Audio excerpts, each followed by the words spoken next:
Is this Saturday's game must win for the LSU Tigers? And should the Saints bring back a former safety? We'll talk about that and so much more coming up on the Louisiana Lunch Hour podcast.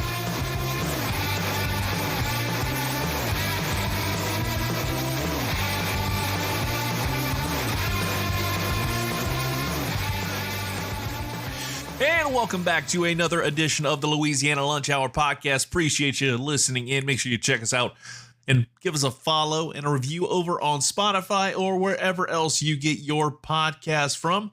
We drop this each and every weekday right around lunchtime. That way you can listen to it, get your sports fix, and then go on with the rest of your day. And I want to get right into it when it comes to the LSU Tigers, because there's not a doubt in my mind that after the season this team has had, you need to make a statement win, which is a wild thing to say when you really think about it. Because LSU has a win over Clemson and a win over Florida to start the season. On paper, heading into 2025, those felt like bona fide, resume builders. Like, you look at those two games. At this point in the season, you're sitting pretty at 4-0. You think this LSU team would be ranked a lot higher. You'd think that people would be crowning them already as potential national champions. But here we are, nearing the end of September, getting ready to flip the calendar over to October. And I feel like there's a lot of people that aren't feeling the vibes that we are here in Lafayette, Louisiana, and the surrounding areas. The LSU hasn't made that statement. And I mean a complete game statement. You look at that Clemson game. You had to play from behind. You got it done, but it was far from pretty. Then you have the La Tech game, which was more of a revelation that maybe this offense isn't firing off on all cylinders and it's going to be a struggle. Then you have DBU's shining moment, the return of DBU, 5 interceptions against Florida. And then you finally kind of open things up offensively against Southeastern. But it's Southeastern. It's not a big game where you blew them out going away. You pretty much handled your business the way it was expected to before the season even started. So when you look at what this LSU team has done so far, this game against Ole Miss is absolutely crucial. The last four times these two teams have faced, the home team has gotten the victory. And I'm feeling like we're not going to get this kind of game where the home team wins. Because I feel like LSU has a chance to make a statement. Now, does LSU need to win by 2-3 touchdowns for that statement to be made? No. I think if you can hold your own and survive a potential shootout, that opens up everything in my mind. This team has shown itself to have a ton of potential in 2025. We've heard about it all throughout the preseason. And after 4 weeks, I think a lot of people are agreeing this team has it. Now, can they keep that going? That's the $1 million question we're all trying to figure out is, can they keep it going against really good competition? Because from this point on, it does not get easier for this team. You've got Ole Miss, a week off, take on South Carolina. Then you have Vanderbilt and Diego Pavia. That team's a lot better. This isn't, the Vanderbilt team you took on in 2019 on the way to the national championship. You're taking on A&M. Then you're playing Alabama. Then you're playing Arkansas and whoever their head coach is going to be. But just in that stretch of time between now and November 8th, you've got 5 very tough opponents. And that's not even counting your season finale against Oklahoma. You have a tough gauntlet to get through with Garrett Nussmeier. And this is a must-win game. And I think if you win by a touchdown or 10 points, it is a statement victory. It's saying we belong here. Because I think a lot of people aren't necessarily sold on the national level about this team. To a certain extent, I'd say some people would believe they are mildly overrated. When you look at what they've done, again, they struggled in the first 3 games of the season. Offense has finally come alive, but it was against lesser opponents. How does the offensive line respond to DJ Chester being ejected in the second half? So he's going to be out for the first half of this game if your starting center does indeed go down. How much faith do you have in your offensive line having a relatively wet behind the ear center against a very, very good Ole Miss program? Because I think Ole Miss has the same kind of aspirations that LSU has right now. They're ranked 13th in the country, and honestly, I feel like they should be maybe a little bit higher, especially after the way they played last weekend against Tulane. They should be ranked a little bit higher. Again, that's just my humble opinion. The Lane train has shown itself in a big way. Now, I think the $1 million question is, has Lane Kiffin been playing some mind games? Because as many have talked about, it's kind of a hilarious story surrounding Whitweeks dating Landry Kiffin, the daughter of the Lane train himself. Are there mind games in there? We always hear about, don't do the deed the night before the big game. Could that be something in the strategy book? It'd be absolutely unhinged to think about that, but it's just something that pops in your head from time to time with these wild stories surrounding this rivalry. It's going to be interesting to see what happens with the Weeks brothers, how they perform, how that defense looks. Harold Perkins has shown himself to be an absolute dog and hit the position that he's in, and it's so great to see that. Number 7 has finally kind of come back to being the number of the dog. For a while, going back to, I remember when Terrace Marshall had it kind of lost some of its luster that Booga Nation, aka Leonard Fournette, kind of took over. And this is a big rivalry game. You have and win over Ole Miss is a statement that we are not going to be laying down for anybody. You're playing South Carolina, more likely than not. Lenore Sellers will be MIA.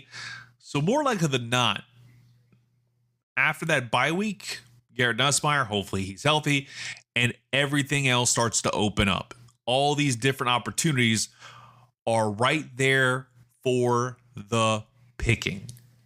You just have to win this game.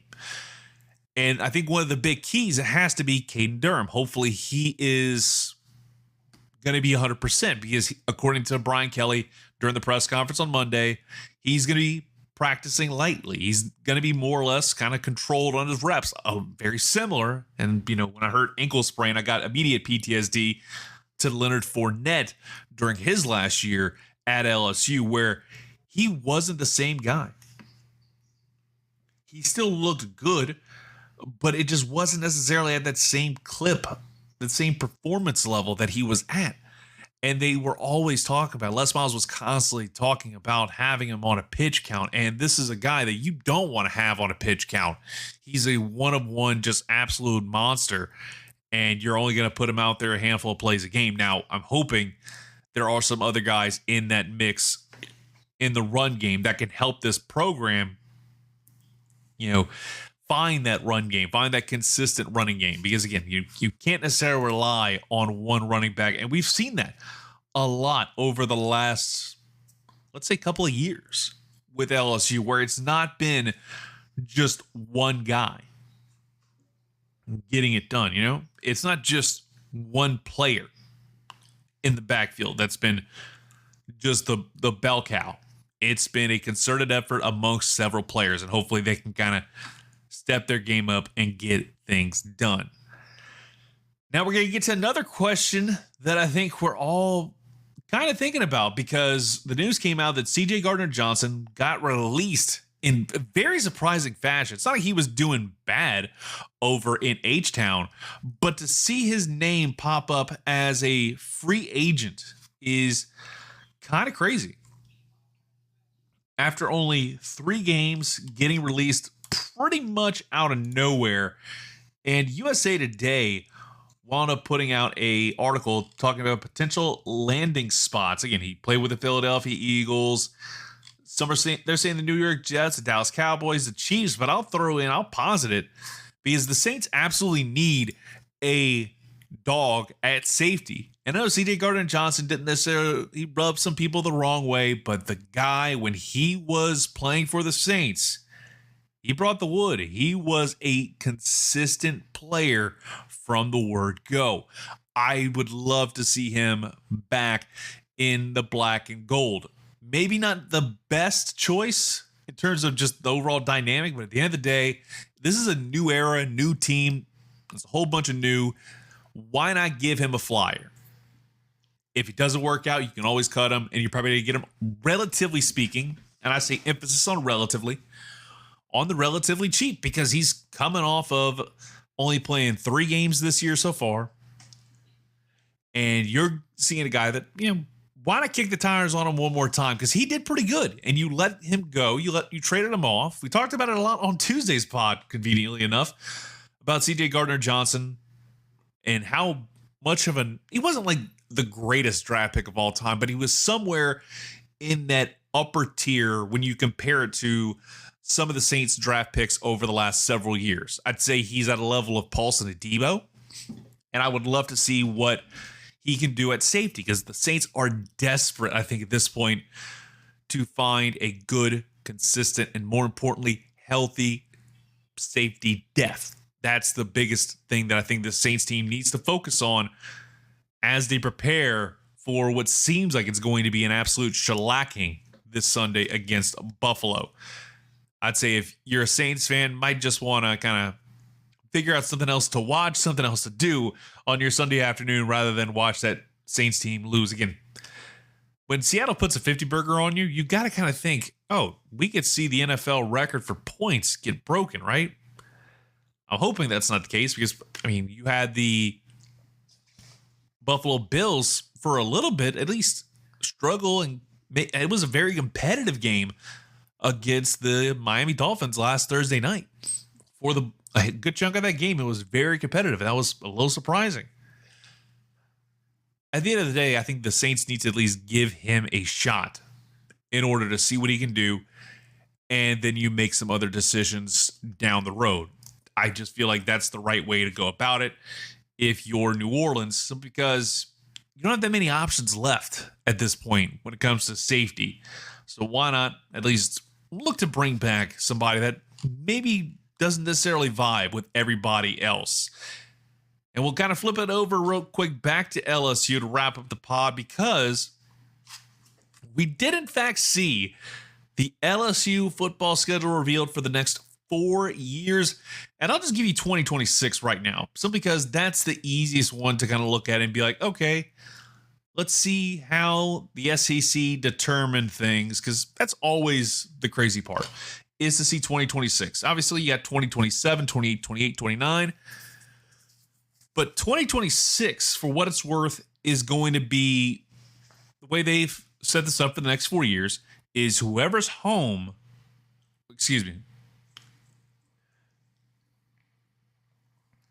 whoever is going to be at home in 2026 in terms of the non-permanent opponents like Texas A&M, Arkansas, and Ole Miss, they'll be the road teams in 2028 and 2027. It'll be vice versa, where if you were at home, you're going to be away in 2029. So the SEC opponents obviously will say you host Texas A&M, then you're at Arkansas, at Ole Miss. Okay, that seems like it's at least somewhat fair. Arkansas is probably not going to be at a level of competition. Ole Miss is going to be fun to see how that goes over in Oxford once again. Then you host Alabama, host Mississippi State, host Texas, and then you're at Auburn, at Kentucky, at Tennessee in 2026. Like, that's kind of crazy too, because you're going to be hosting Mississippi State, very much middle of the road program. Texas, you don't know how that team's going to look. More likely than not, I would not be surprised if Arch Manning's back. Auburn's always a wild card, but I feel like these last couple of years more than ever, you don't necessarily know what you're going to get. Kentucky on the road, that should be fine. I don't expect a Bluegrass Miracle Part 2, but still be pretty fun game. Then you have Tennessee on the road. Good old Rocky Top. It's not often we see LSU play Rocky Top, but again, no Florida in 2026. They'll be playing in 2027 at Florida, and then they'll host Florida in 2029. You play the rest of the SEC in 2027. Vanderbilt, Missouri, Florida, Georgia, South Carolina. Basically, you're running through the SEC East gauntlet at that point, even though those divisions don't exist anymore. Then you have, again, that's the same thing in 2029. It's just the only difference is you're playing some of these teams at home rather than away. And also what's interesting is now it's, you have a basically 1, 2, 3, 4, 5. Nope. Yeah, you have four home games and 5 away games in this new 9-game schedule. And I saw some people kind of poo-pooing that, but at the same time, you have a 12-game schedule. 9 games are going to be occupied by the SEC, and then 1 is going to be consumed by another Power 4 team like the ACC. So that leaves 2 games left on your schedule, right? So more likely than not, you're going to be playing Southeastern, Grambling, Northwestern State, La Tech, maybe the Louisiana Raging Cajuns, maybe them. Who knows? So basically, they're going to have the other 2 games in their home schedule pretty much filled up most years by the lower tier teams, the group of 6 in the FCS programs. It's not a knock against the Cajuns or Tulane or La Tech. It's just factual. You are going to see them book the smaller teams, or you go out of state, go get a Western Kentucky on the docket like you have in 2025. You have to kind of make the decision. Let's just go get Sunbelt, CUSA, American, whatever, as your other opponents, and you just say, hey, it's a body bag game. Let's play you, and let's at least have some fun, stay healthy, and move on to the next game. That's just how this is going to work going forward. So everybody wants to kind of poo-poo the idea of 5 road games in the SEC and 4 home games. It's the only way you could balance that out, because that way, I'd say in most years, you're going to have 6 and 6. Maybe it's a 5 and 5. And then you have a game that's you have like 5 and 6, 5 at home, 6 on the road, and one of them is a neutral site game or something like that. There's a lot of different combinations that you can get into it some years, but I think more often than not now, we're going to see LSU playing these bigger games like against Clemson at the start of the year this year at the home stadium of their opponent rather than going to Dallas or Vegas or wherever and play those games on a late Sunday evening, because it's definitely safe to say that I don't think LSU wants to deal with those kind of kickoff games anymore after getting kind of their butts kicked in some of those games since Brian Kelly's taken over. But it's going to be interesting to see how this schedule pans out over the next 4 years, because that's whenever things get reevaluated and the SEC gets to decide and realign everything according to your win-loss records and things of that nature. And I'm almost certain that if I were to pick, the permanent opponent long-term, I think Ole Miss is probably the one that's going to stand out the most. I know the Texas A&M rivalry is very manufactured, and I wouldn't be surprised if that sticks around. But out of the 3 that are currently listed, the Arkansas, the Golden Boot Trophy, if they change the Golden Boot Trophy, I'd probably be a little bit more okay with it, because I just can't stand the look of that. The Magnolia Bowl, I feel like that one is going to stay out of those 3. Simply because those games are legendary. I feel like if there were somehow, some way, the NCAA college football games ever did like an eras mode, like how, NBA 2K has done in the past, where you can go like play through different iconic moments in the history of one player's career. I would love to see them try and replicate that in NCAA 27 or something like that, where it's go back in time and play through these incredible moments in college football history, like the kick six, like the Billy Cannon Halloween run, the Bluegrass Miracle. I mentioned that earlier, but the Bluegrass Miracle moments, those kind of things would be fun to just at least somewhat have an opportunity to relive and rewrite history. That's something that I feel like it's probably near impossible to do and execute because of licensing, but I think it'd still be a hell of a lot of fun. But you know what else is a hell of a lot of fun? Doing this podcast for you each and every weekday. So hopefully you are enjoying it. And if you're a first-time listener, go ahead and give us a follow. That way you don't miss a single episode. And also check us out on social media and on YouTube. That YouTube page is growing in interesting ways I did not expect it to. But until tomorrow, we'll talk to you later. Have a great rest of your hump day. Go ahead and get ready for a big old Thursday, getting that much closer to game day here on the Louisiana Lunch Hour podcast.